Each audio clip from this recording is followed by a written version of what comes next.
দ্বিতীয় বৃহত্তম আলামত হলো ঈসা আলাইহিস সালামের আগমন।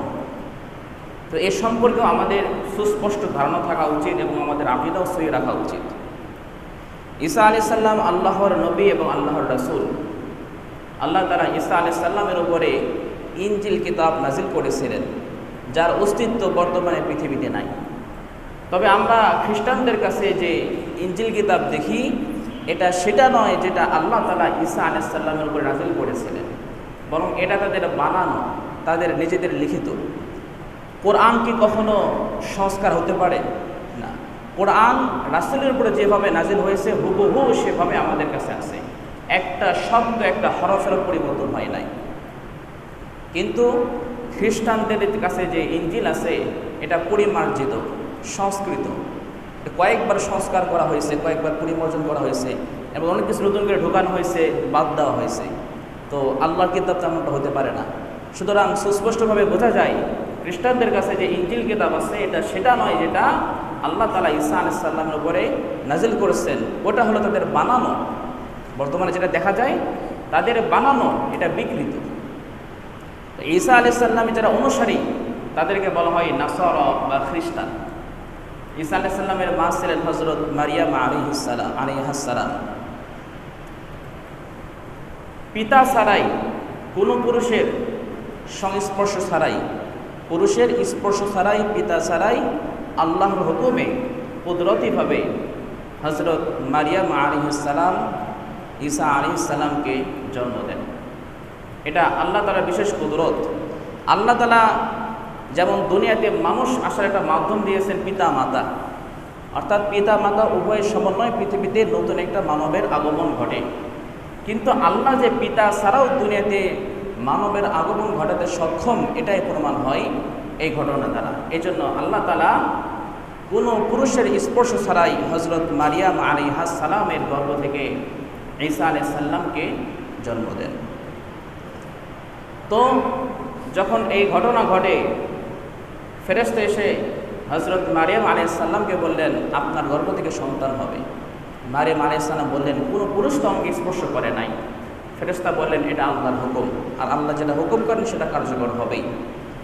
তো যখন প্রসবের সময় চলে আসলো, তখন মারিয়াম আলাইহিস সালাম ওনার কওম ছেড়ে আড়ালে, লোকদের ছেড়ে আড়ালে একটা খেজুর গাছের নিকটে যান।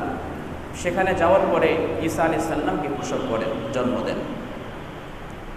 এখন উনি চিন্তা করতেছেন যদি এই শিশুকে নিয়ে আমি আমার কওমের কাছে ফিরে যাই, আমার গোত্রের কাছে ফিরে যাই, লোকেরা বাজে কথা বলবে। লোকেরা কি বলবে? বাজে কথা বলবে। তখন আল্লাহ তাআলা হযরত মারিয়াম আলাইহিস সালামকে শিখিয়ে দিলেন ফাইম্মা তারাইন্না মিনাল বাশারি আহাদা ফাকুলি ইন্নী নাযারতু লিররহমানি সাওমা ফালান উকাল্লিমাল ইয়াওমা ইনসিয়া।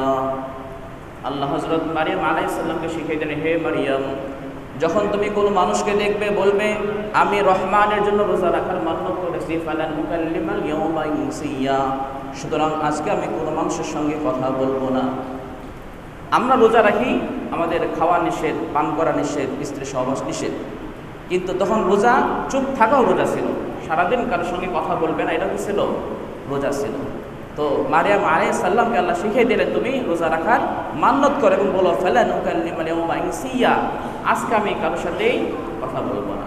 ফাতাত বিহি কওমাহা তাহমিলু, অতঃপর হযরত মারিয়াম আলাইহিস সালাম ঈসা আলাইহিস সালামকে সঙ্গে নিয়ে নিজ কওমের কাছে ফিরে আসলেন। যখন তিনি নিজ কওমের কাছে ফিরে আসলেন, তখন তারা বলল ক্বালু ইয়া মারইয়ামু লাকাদ জিতি শাইআন ফারিয়া, যে মারিয়াম তুমি তো জঘন্য কাজ করেছো, তোমার তো বিয়ে হয় নাই, তোমার তো বিবাহ হয় নাই, সন্তান তুমি কোথায় থেকে পেলে? তখন তারা মারিয়াম আলাইহিস সালামকে বলতেছে লাকাদ জিতি শাইআন ফারিয়া, তুমি তো জঘন্য কাজ করছো। ইয়া উখতা হারুন, হে হারুনের বোন। হারুনের বোন কেন বললেন? এটা দুটো ব্যাখ্যা হতে পারে। একটা হচ্ছে হারুন আলাইহিস সালামের বংশ থেকে তিনি আসছেন, অথবা ওই সময় হারুন নামে তেনার কোনো ভাই ছিল, এই জন্য যার যিনি বুজুর্গ ছিলেন, আল্লাহওয়ালা ছিলেন, এই জন্যই তার দিকে সম্পৃক্ত করে বলা হচ্ছে ইয়া উখতা হারুন, হে হারুনের বোন, মা কানা আবুকি মুরা সাউই ওয়া মা কানাত উম্মুকি বাগিয়া, হে হারুনের বোন, তোমার পিতা তো কোনো খারাপ লোক ছিল না, তোমার মাও তো কোনো খারাপ মহিলা ছিল না, তাহলে তুমি এই কাজ কীভাবে করলা? তারা মনে করতেছে নাউযুবিল্লাহ মিন যালিক, যে মারিয়াম আলাইহিস সালাম জিনা করছেন, নাউযুবিল্লাহ। অথচ এই সন্তান কিন্তু আল্লাহর হুকুমে কুদরতিভাবে হয়েছে। ফাশারাত ইলাইহি, যখন তারা এই কথাগুলো বলতেছিল তখন মারিয়াম আলাইহিস সালাম তো মান্নত করেছেন। কিসের মান্নত করছেন? রোজার। আর সেই রোজাটা কি? চুপ থাকা, কারোর সঙ্গে কথা বলবেন না। ফাশারাত ইলাইহি, মারিয়াম আলাইহিস সালাম ইঙ্গিত করে দিলেন, এই যে এই বাচ্চার সঙ্গে কথা বলো। ক্বালু কাইফা নুকাল্লিমু মান কানা ফিল মাহদি সাবিয়্যা, তখন তারা বলতেছে, আরে এই কোলের শিশুর সঙ্গে আমরা কেমনে কথা বলবো? এই তো কোলে আছে, শিশু বাচ্চা, মাত্র জন্ম হয়েছে, এ কথা বলবো কিভাবে? অমনি কোলের শিশু ঈসা আলাইহিস সালাম বলে উঠলেন, ক্বালা ইন্নী আবদুল্লাহ আতানিয়াল কিতাবা ওয়া জাআলানি নাবিয়্যা। তখন ঈসা আলাইহিস সালাম বলে উঠলেন, ইন্নী আবদুল্লাহ, আমি হলাম আব্দুল্লাহ, আল্লাহর বান্দা। আতানিয়াল কিতাবা ওয়া জাআলানি নাবিয়্যা, আল্লাহ তাআলা আমাকে কিতাব দান করেছেন এবং আমাকে নবী বানিয়েছেন। অর্থাৎ তখনও দেন নাই, কিন্তু এটা ভবিষ্যতে দিবেন।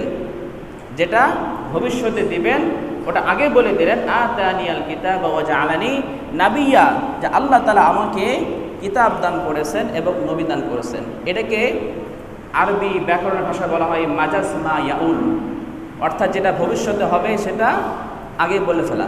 যেমন আমরা বলি না, এই ভাত রান্না করো, ভাত কি রান্না করে? চিন্তা করেন, ভাত কি রান্না করে, কি চাল রান্না করে? চাল রান্না করার পরে ভাত হয়, কিন্তু আমরা কি বলি? ভাত রান্না করো। তো এটাকে আরবি ব্যাকরণের ভাষায় বলা হয় মাজাজ মা ইয়াউল, যেটা সামনে হবে ওটাকে আগে বলে দেওয়া। আর ঈসা আলাইহিস সালাম তো সামনে নবী হবেন এবং তার উপরে ইনজিল কিতাব নাজিল করা হবে। এজন্য বলতেছেন যে আতানিয়াল কিতাবা ওয়া জাআলানি নাবিয়্যা, যে আল্লাহ তাআলা আমাকে কিতাব দান করেছেন এবং আমাকে নবী বানিয়েছেন। ওয়া জাআলানি মুবারাকান আইনামা কুনতু আওসানি বিস-সালাতি ওয়াজ-যাকাতি মা দুমতু হাইয়্যা, এবং আমি যেখানে থাকি না কেন আল্লাহ তাআলা আমাকে বরকতময় করেছেন এবং তিনি আমাকে আদেশ করেছেন বিস-যাকাতি ওয়াস-সালাত, যতক্ষণ আমি জীবিত থাকব যেন আমি যাকাত প্রদান করি, নামাজ আদায় করি, এজন্য আল্লাহ আমাকে আদেশ করেছেন। ওয়াবাররাম বিওয়ালিদাতি ওয়া লাম ইয়াজআলনি জাব্বারান শাকিয়্যা, এবং আমাকে বানিয়েছেন আমার মায়ের অনুগত। ওয়া লাম ইয়াজআলনি জাব্বারান শাকিয়্যা, আমাকে জাব্বার, উদ্ধত, অহংকারী বানান নাই। শাকিয়্যা, আমাকে কঠোর বানান নাই। ওয়াসসালামু ইয়াওমা বুলিদতু ওয়া ইয়াওমা আমুতু ওয়া ইয়াওমা উবআসু হাইয়্যা, শান্তি বর্ষিত হোক ওই দিনের প্রতি যেই দিন আমি জন্মগ্রহণ করেছি এবং যেদিন আমি মৃত্যুবরণ করব এবং যেদিন আমাকে পুনরায় ওঠানো হবে, এই সকল দিনের প্রতি শান্তি বর্ষিত হোক। তো ওই কোলের শিশু ঈসা আলাইহিস সালাম এই কথাগুলো বললেন। তখন তো এটা প্রমাণিত হয়ে গেল যে তার মা কোনো খারাপ কাজ করে নাই, বরং কুদরতিভাবে আল্লাহর হুকুমে এই শিশু জন্মগ্রহণ করেছে। তো দেখেন এখানে সর্বশেষে যে বলা হলো ওয়াসসালামু ইয়াওমা বুলিদতু ওয়া ইয়াওমা আমুতু ওয়া ইয়াওমা উবআসু হাইয়্যা, শান্তি বর্ষিত হোক ওই দিনের প্রতি যেই দিন আমি জন্মগ্রহণ করেছি, যেই দিন আমি মৃত্যুবরণ করব এবং যেদিন পুনরায় আমাকে ওঠানো হবে। ঈসা আলাইহিস সালাম জন্মগ্রহণ করেছেন, কিন্তু মৃত্যুবরণ করেছেন কি? আপনাদের কি মনে হয় ঈসা আলাইহিস সালাম কি মৃত্যুবরণ করেছেন? করেন নাই। ঈসা আলাইহিস সালামের জন্ম হয়েছে কিন্তু তিনি মৃত্যুবরণ করেন নাই। অথচ তিনি বলছেন ওয়াসসালামু ইয়াওমা বুলিদতু ওয়া ইয়াওমা আমুতু ওয়া ইয়াওমা উবআসু হাইয়্যা। কিন্তু এখানে খ্রিস্টানদের মধ্যে মুসলমানদের মধ্যে বিশাল এক তফাৎ আছে। খ্রিস্টানরা বিশ্বাস করে যে ঈসা আলাইহিস সালামকে শুলে চড়িয়ে হত্যা করা হয়েছে। খ্রিস্টানরা বিশ্বাস করে কি ঈসা আলাইহিস সালামকে শুলে চড়িয়ে হত্যা করা হয়েছে, কিন্তু মুসলমানরা অস্বীকার করে। মুসলমানরা বলে যে না, ঈসা আলাইহিস সালামকে হত্যা করা হয় নাই, তার মৃত্যু হয় নাই, বরং আল্লাহ তাআলা তাকে আসমানে উঠিয়ে নিয়েছেন। তো খ্রিস্টানরা যে বিশ্বাস করে, খ্রিস্টানরা যে আকীদা লালন করে, সেটাকে প্রত্যাখ্যান করে আল্লাহ তাআলা কোরআনে বলতেছেন ওয়াকাউলিহিম ইন্না কাতালনাল মাসীহা ঈসা ইবনে মারইয়াম রাসূলুল্লাহ। ওয়াকাউলিহিম, ওই খ্রিস্টানরা দাবি করে, তারা এই কথা বলে যে ইন্না কাতালনাল মাসীহা ঈসা ইবনে মারইয়াম রাসূলুল্লাহ, যে আমরা ঈসা বিন মারিয়ামকে হত্যা করেছি। তারা কি দাবি করে? যে আমরা ঈসা বিন মারিয়ামকে হত্যা করেছি, এরা তারা দাবি করে। আল্লাহ তাআলা বলতেছেন ওমা কাতালুহু ওয়া মা সালাবুহু ওয়ালাকিন শুববিহা লাহুম, যে তারা ঈসা আলাইহিস সালামকে হত্যাও করে নাই, ওয়া মা সালাবুহু শুলেও চড়ায় নাই, ওয়ালাকিন শুববিহা লাহুম কিন্তু তারা ধাঁধাই পড়ে গেছে। ঘটনা কি ছিল? যে একটা পর্যায়ে ওই সময় ইহুদিরা তারা ঈসা আলাইহিস সালামকে হত্যা করতে চাইল। ঈসা আলাইহিস সালাম ঘরে ছিলেন, হত্যা করার জন্য তাইতানুস নামে এক লোককে তার নির্ধারণ করলো। সে হত্যা করার জন্য যখন ঘরে প্রবেশ করলো, ঠিক সেই মুহূর্তে আল্লাহ তাআলা জিবরাইল আলাইহিস সালামের মাধ্যমে ঈসা আলাইহিস সালামকে আসমানে উঠিয়ে নিলেন। কোন আসমানে আছেন? দ্বিতীয় আসমানে। কোন আসমানে? দ্বিতীয় আসমানে। তো মনে রাখেন বিষয়টা, ঈসা আলাইহিস সালাম কোন আসমানে আছেন? দ্বিতীয় আসমানে আছেন। তো আল্লাহ তাআলা জিবরাইল আলাইহিস সালামের মাধ্যমে ঈসা আলাইহিস সালামকে দ্বিতীয় আসমানে উঠিয়ে নিয়ে গেলেন। আর যে লোকটা হত্যা করার জন্য প্রবেশ করেছিল তার চেহারাকে ঈসা আলাইহিস সালাম চেহারার মতো বানিয়ে দিলেন। ওই লোকটা যখন বাইরে বের হয়, তখন বাকি যারা সাথী সঙ্গী ছিল তারা তাকে ঈসা আলাইহিস সালাম মনে করে হত্যা করে। হত্যা করার পরে এবার তারা দেখে কি রে, হাত পা অন্যান্য অঙ্গ প্রত্যঙ্গ তো ঈসা আলাইহিস সালামের মতো না, তাহলে এই লোকটাকে, এ যদি ঈসা না হয় তাহলে ঈসাই গেল কই? আর যদি আমরা ঈসাকে হত্যা করি তাহলে তাইতানুস গেল কই? ওয়ালাকিন শুববিহা লাহুম, তারা ধাঁধাই পড়ে গেল। ওয়া ইন্নাল্লাযীনা ইখতালাফু ফীহি লাফী শাক্কিম মিন, আল্লাহ বলতেছেন খ্রিস্টানরা এই ব্যাপারে বিভিন্ন ধরনের কথা বলে, আর তারা এর সন্দেহের মধ্যে পড়ে আছে। তারা কিসের মধ্যে পড়ে আছে? সন্দেহের মধ্যে পড়ে আছে। মা লাহুম বিহি মিন ইলমিন ইল্লা ইত্তিবা'আন, তাদের কাছে কোনো জ্ঞানই নাই, তারা অনুমান করে কথা বলে। তারা অনুমান করে কথা বলে, এই ব্যাপারে সঠিক জ্ঞান তাদের কাছে নাই, কারণ আল্লাহ তো উঠাই নিয়েছেন। এরপর আল্লাহ বলতেছেন ওয়া মা কাতালুহু ইয়াকিনা, নিশ্চিতভাবেই তারা ঈসা আলাইহিস সালামকে হত্যা করে নাই। বাল রাফা'আহুল্লাহু ইলাইহি ওয়া কানা আল্লাহু আজিজান হাকীমা, আল্লাহ বলতেছেন বরং আল্লাহ তাআলা তাকে আসমানে উঠাই নিয়ে গেছেন। বাল রাফা'আহুল্লাহু ইলাইহি, আল্লাহ তাকে আসমানে উঠাই নিয়েছেন। ওয়া কানা আল্লাহু আজিজান হাকীমা, আল্লাহ মহা পরাক্রমশীল এবং প্রজ্ঞাময়। তো এই ছিল মুসলমানদের আকীদা বিশ্বাস। এটাই হলো মুসলমানদের আকীদা বিশ্বাস যে ঈসা আলাইহিস সালামকে হত্যা করা হয় নাই, বরং আল্লাহ তাআলা তাকে আসমানে উঠিয়ে নিয়ে গেছেন, তিনি দ্বিতীয় আসমানে আছেন। আর যখন ঈসা আলাইহিস সালামকে দূরে থেকে উঠিয়ে নেওয়া হয় তখন তার বয়স ছিল 33 বছর। কত বছর? 33 বছর। এবং যে মুহূর্তে উঠিয়ে নেওয়া হয় ওই সময় তার চুল থেকে পানি পড়তেছিল টুকটুক করে। তো ঈসা আলাইহিস সালাম আবারও দুনিয়াতে আগমন করবেন নবী হিসেবে। মা কানা মুহাম্মাদুন আবা আহাদিম মির রিজালিন ওয়ালাকিন রাসূলুল্লাহি ওয়া খাতামান নাবিয়্যিন, আল্লাহ আমাদের রাসূলকে খাতামান নাবিয়্যিন বলেছেন, সর্বশেষ নবী। রাসূল বলেন আনা খাতামুন নাবিয়্যিন লা নাবিয়্যা বা'দি, আমি সর্বশেষ নবী, আমার পরে কোনো নবী আসবে না। সুতরাং আমাদের রাসূল হলেন সর্বশেষ নবী। তাহলে ঈসা আলাইহিস সালাম দুনিয়াতে পুনরায় আগমন করবেন কি হিসাবে? মুহাম্মদ সাল্লাল্লাহু আলাইহি সাল্লামের উম্মত হিসেবে, নবী হিসেবে নয়। এটা আমাদের বিশ্বাস রাখতে হবে যে ঈসা আলাইহিস সালাম পুনরায় দুনিয়াতে আগমন করবেন, তাকে হত্যা করা হয় নাই, তিনি পুনরায় দুনিয়াতে আগমন করবেন। এবং যখন আগমন করবেন কি হিসাবে? মুহাম্মদ সাল্লাল্লাহু আলাইহি সাল্লামের উম্মত হিসেবে দুনিয়াতে আগমন করবেন। তো কোন সময় তিনি আগমন করবেন? এর আগে বলেছিলাম দাজ্জালের আগমন ঘটবে, দাজ্জালের আবির্ভাব ঘটবে। তো দাজ্জালের ফিতনা সবচেয়ে বড় ফিতনা হবে দুনিয়ার। ইমাম মাহদী দাজ্জালের সঙ্গে যুদ্ধ করতে সক্ষম হবেন না। একটা পর্যায়ে দাজ্জাল ইমাম মাহদী সহ মুসলমান সেনাবাহিনীদেরকে মসজিদ আকসার মধ্যে বন্দী করে রাখবে, কিন্তু সে নিজে মসজিদ আকসার মধ্যে প্রবেশ করতে পারবে না, কারণ ফেরেশতাদের দ্বারা আল্লাহ তাআলা মসজিদ আকসাকে সংরক্ষণ করবেন। ফলে দাজ্জাল যখন ঢুকতে চাইবে ফেরেশতারা বাধা দিবে। তো ঠিক এই মুহূর্তে আল্লাহ তাআলা দাজ্জালকে হত্যা করার জন্য ঈসা আলাইহিস সালামকে পুনরায় দুনিয়াতে পাঠিয়ে দিবেন। কিভাবে সেটা? দামেস্কের জামে মসজিদের পূর্ব দিকে যে সাদা মিনার রয়েছে সেখানে ঈসা আলাইহিস সালাম ফেরেশতাদের পাখায় ভর করে আগমন করবেন। তার গায়ে তখন থাকবে জাফরানি রঙের দুইটা পোশাক, যেভাবে ইহরাম পরে, ইহরামে যে পোশাকটা আছে ওই রকম, তবে রঙটা হবে জাফরানি রঙের। এবং তিনার মাথা থেকে ওই সময় পানি ঝরতে থাকবে মুক্তার দানার মতো করে। ঠিক যে অবস্থায় তিনি জমিন থেকে আসমানে উঠে গিয়েছিলেন ওই অবস্থায় আসমান থেকে পুনরায় আবার জমিনে আসবেন। বয়সে থাকবে 33, কারণ তিনি তো দুনিয়াতে এখন নাই, সুতরাং বয়স বাড়ার কোনো প্রশ্নও আসে না। এই জন্য দুনিয়াতে যে অবস্থায় ছিলেন, যে অবস্থায় যেনাকে আসমানে উঠে নেওয়া হয়ে গেছে, ঠিক সেই অবস্থায় আবার আসমান থেকে জমিনে আগমন করবেন। এবং আগমন করবেন কোন জায়গায়, সেটাও হাদিসে বলা আছে। রাসূল বলেন, দামেস্কের জামে মসজিদের পূর্ব পাশের যে সাদা মিনার রয়েছে, সেখানে 2 জন ফেরেশতার পাখার উপর ভর করে তিনি আগমন করবেন। সেখানে আসরের নামাজ আদায় করবেন। আসরের নামাজ আদায় করার পরে মসজিদে আকসা বা বাইতুল মুকাদ্দাসের দিকে তিনি রওনা দিবেন। যাওয়ার পরে দেখবেন দাজ্জাল হযরত ইমাম মাহদী আলাইহিস সালাম সহ মুসলমানদেরকে মসজিদে আকসার মধ্যে বন্দী করে রাখছে। হযরত ঈসা আলাইহিস সালাম যখন মসজিদ আকসায় প্রবেশ করবেন, সেই মুহূর্তে ফজরের নামাজের জন্য ইকামত দেওয়া হবে। যে সময়টা প্রবেশ করবেন সেই সময়টা থাকবে যখন ফজরের নামাজের জন্য ইকামত দেওয়া হচ্ছে। যখন ঈসা আলাইহিস সালাম মসজিদে প্রবেশ করবেন, সকলে দেখে চিনে ফেলবে। ইমাম মাহদী আলাইহিস সালামও চিনে ফেলবেন। চিনে ফেলার পরে ইমাম মাহদী আলাইহিস সালাম পিছনে সরে আসতে চাইবেন এবং ঈসা আলাইহিস সালামকে নামাজের জন্য সামনে অগ্রসর করতে চাইবেন। বলবে যে আপনি নামাজ পড়ান।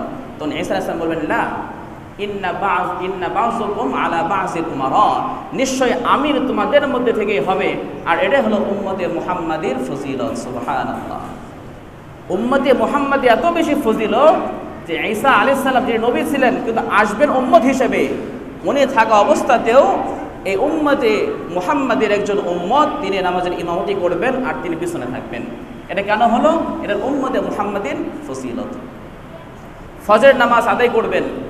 ফজরের নামাজ আদায় করার পরে যখন নামাজ শেষ হয়ে যাবে, ঈসা আলাইহিস সালাম ইমাম মাহদী আলাইহিস সালামকে নিয়ে আরও মুসলমানদেরকে পরামর্শ বসবেন যে এই দাজ্জালের বিরুদ্ধে এবং ইহুদিদের বিরুদ্ধে কিভাবে যুদ্ধ করা যায়।